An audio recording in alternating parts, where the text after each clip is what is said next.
നമസ്കാരം, മലയാളി വാർത്തയിലേക്ക് സ്വാഗതം.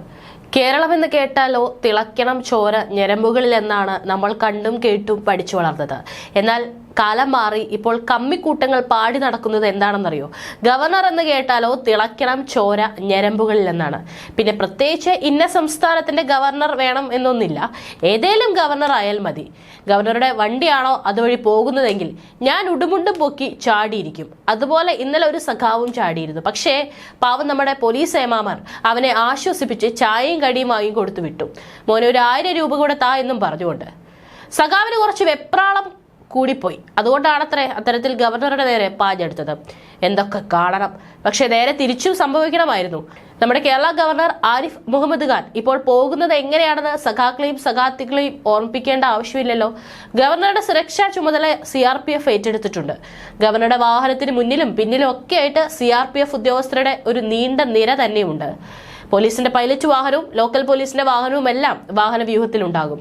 അവരുടെ മുൻപിലേക്ക് ഈ പൊന്നോമന പുത്രൻ ചാടേണ്ടതായിരുന്നു. അപ്പോൾ നല്ല പുറം പൊളിയുന്ന അടി കിട്ടുമായിരുന്നു. അപ്പോഴേ പഠിക്കൂ. ചില പാഠങ്ങൾ തല്ല് കിട്ടിയാലേ പഠിക്കൂ എന്നൊക്കെ പറയില്ലേ, അതുപോലെ. ഇതിപ്പോൾ ഗോവ ഗവർണർ PS ശ്രീധരൻപിള്ളയുടെ വാഹന വ്യൂഹത്തിലേക്ക് കാർ ഓടിച്ചു കയറ്റിയ സംഭവത്തിൽ CPM കോഴിക്കോട് ജില്ലാ സെക്രട്ടറി P മോഹനന്റെ മകൻ ജൂലിയസ് നികിദാസിനെതിരെ കേസെടുക്കില്ല. സംഭവത്തിൽ കേസെടുക്കേണ്ടതില്ലെന്നാണ് കസബ പോലീസ് വ്യക്തമാക്കിയിരിക്കുന്നത്. ജൂലിയസ് നികിദാസ് ഗവർണറുടെ വാഹന വ്യൂഹത്തിലേക്ക് കാർ ഓടിച്ചു കയറ്റിയത് അബദ്ധത്തിലാണെന്ന് വ്യക്തമായതായി പോലീസ് പറയുന്നത്. സ്വാഭാവികം, അങ്ങനെ തന്നെ വരുള്ളൂ.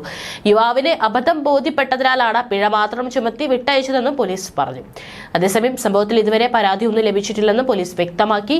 ഇതിനിടെ വാഹന വിപത്തിലേക്ക് കാർ ഓടിച്ചു കയറ്റിയ സംഭവത്തിന്റെ നിജസ്ഥിതി തേടി ഗോവ രാജ്ഭവൻ ഇന്ന് ചീഫ് സെക്രട്ടറിക്ക് കത്തയക്കുമെന്നാണ് വിവരം. പെട്ടെന്നുള്ള വെപ്രാളത്തിലാണ് ഗവർണറുടെ വാഹന വ്യൂഹത്തിലേക്ക് യുവാവ് കാർ ഓടിച്ചു കയറ്റിയതെന്നാണ് പോലീസ് പറയുന്നത്. വലിയ വാഹന വ്യൂഹമാണ് കടന്നു വന്നത്. 20ലധികം വാഹനങ്ങളാണ് ഗോവ ഗവർണറുടെ വാഹന വ്യൂഹത്തിൽ ഉണ്ടായിരുന്നത്. ഇത്രയും വാഹനങ്ങൾ ഒരുമിച്ച് വന്നപ്പോൾ വെപ്രാളത്തിൽ വാഹന വ്യൂഹത്തിലേക്ക് ജൂലിയസ് നികിദാസ് സ്വകാര്യ കാർ ഓടിച്ചു കയറ്റുന്ന സ്ഥിതി ഉണ്ടാവുകയായിരുന്നെന്നാണ് പോലീസ് പറയുന്നത്. സാരമില്ല, ഇത് നമ്മൾ പൊട്ടന്മാരാണല്ലോ, അതുകൊണ്ട് തന്നെ വിശ്വസിക്കുമെന്ന് പോലീസ് കരുതി കാണും. അതേസമയം സംഭവം വിവാദമായതോടെ സമഗ്ര അന്വേഷണം നടത്തണമെന്ന് BJP ആവശ്യപ്പെട്ടിരുന്നു. ഈ പശ്ചാത്തലത്തിലാണ് സംഭവത്തിന്റെ നിജസ്ഥിതി തേടി ഗോവ രാജ്ഭവൻ ഇന്ന് ചീഫ് സെക്രട്ടറിക്ക് കത്തയക്കുന്നത്. ഇക്കഴിഞ്ഞ ഞായറാഴ്ച രാത്രി ഏകദേശം ഒരു 7:50 കൂടിയായിരുന്നു ഈ ഒരു സംഭവം നടന്നത്. മാറാട് സ്വകാര്യ ചടങ്ങ് കഴിഞ്ഞ് ഗോവ ഗവർണർ PS ശ്രീധരൻപിള്ള കോഴിക്കോട്ടെ വസതിയിലേക്ക് മടങ്ങുകയായിരുന്നു. മാവൂർ റോഡ് പുതിയ ബസ് സ്റ്റാൻഡിന് സമീപം അഴക്കൂടി ക്ഷേത്ര റോഡിലേക്കുള്ള ജംഗ്ഷനിൽ വെച്ചാണ് ഗോവ ഗവർണറുടെ വാഹനം കടന്നുപോയ ഉടനെ തന്നെ കാർ വാഹന വ്യൂഹത്തിനുള്ളിലേക്ക് കയറുകയായിരുന്നു എന്നാണ് വിവരം. ഉടൻ തന്നെ സുരക്ഷാ വാഹനം നിർത്തി കാർ തടഞ്ഞു. സുരക്ഷാ ഉദ്യോഗസ്ഥരും യുവാവും തമ്മിൽ പരസ്പരം കയർത്ത് സംസാരിച്ചു. കാർ പിന്നോട്ടെടുക്കാൻ സുരക്ഷാ ഉദ്യോഗസ്ഥർ ആവശ്യപ്പെട്ടെങ്കിലും കൂട്ടാക്കാതെ മുന്നോട്ട് പോകാൻ യുവാവ് ശ്രമിക്കുകയായിരുന്നു. ഇതേ തുടർന്ന് യുവാവിനെ കസ്റ്റഡിയിലെടുക്കാൻ പോലീസിനോട് സുരക്ഷാ ഉദ്യോഗസ്ഥർ ആവശ്യപ്പെടുകയായിരുന്നു.